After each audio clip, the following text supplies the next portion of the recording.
Come on now, that fall couldn't possibly kill you.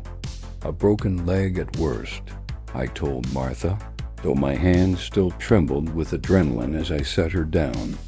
She gave me a sharp look, half playful, half pained. A broken leg plus a broken shoulder? I'm pretty sure that combination could kill me. Her arms lingered around my neck, a moment longer than necessary, as if reluctant to let go. How's the shoulder? I asked as I eased her upright. Not broken, she admitted after carefully rotating it with a wince. Bruised, maybe. Painful enough. Into the shelter now, Marcos shouted. His urgency cut through our moment like a blade. Behind him, the others scrambled inside, their faces carved with fear. Martha and I slipped in last. I slammed the heavy door shut, its metal echo rolling through the cramped chamber like a death knell. My pulse thundered. What happens now? This, Martha said, her calm unnerving. This is the worst part of Sibet. What goes up must come down. We hide from the rain.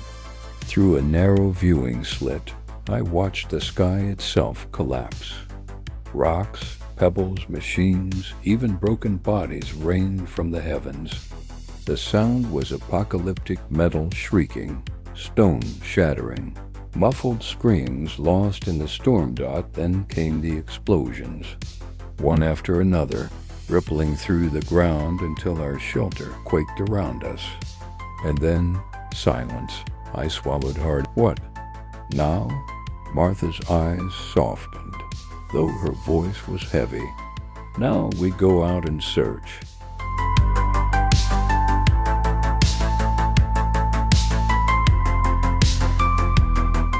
Rescue if anyone survived, but don't expect much.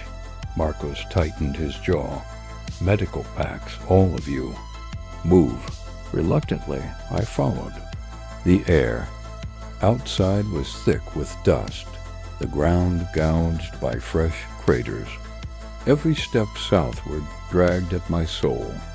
You look pale, Martha, Marcos muttered. You should stay back. He's right, I added, protective instinct flaring. You need rest. Her glare was sharp enough to cut steel. I'm not. Staying behind. She quickened her pace, pushing ahead of us both. The battlefield revealed itself piece by piece, and it was worse than I'd imagined. The southern column was annihilated, limbs and torsos strewn across the dust, craters still smoldering where tanks had impacted at terminal velocity. Machines twisted into heaps of glowing wreckage. The air stank of iron and burnt circuitry. No survivors asked. None at first glance emerges. Deep voice rumbled through coms, weighted with grim authority. Strip weapons and ammunition. Leave the bodies. Their dead belong to their families.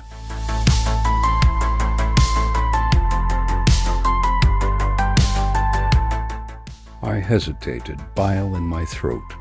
But shouldn't we bury them? No scavengers here? Merga replied coldly.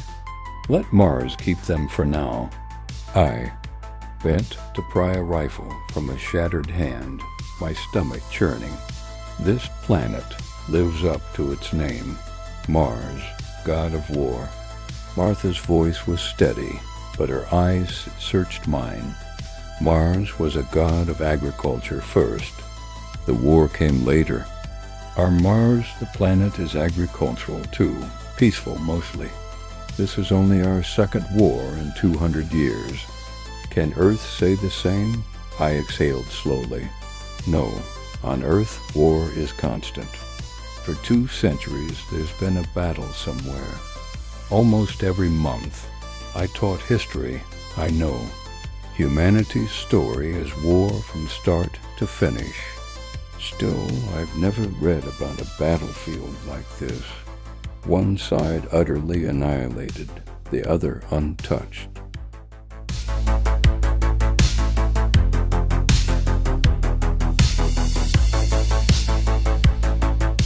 Her eyes narrowed, sparking with thought. Not even the Exodus? Pharaoh's army wiped out while the other side walked free? That's scripture, not history, I countered, shaking my head. But what if scripture was history? She pressed. What if miracles were only misremembered sciences? I had no answer, and in the silence the weight of the devastation pressed heavier against my chest. Then a sound faint, fragile, a cry that sliced through the silence. Did you hear that? My voice was hoarse, almost afraid to hope. Martha's eyes lit up. Marcos stiffened. It could be a survivor, she whispered. We froze, straining. Help, please, someone help. The cry was real go. I urged, adrenaline surging anew. We scrambled across the wreckage, hearts pounding, following the desperate voice. Each step forward carried us deeper into ruin, toward the thin thread of hope that anyone had survived the storm of Mars. The war wasn't finished. Not yet, and neither was our duty.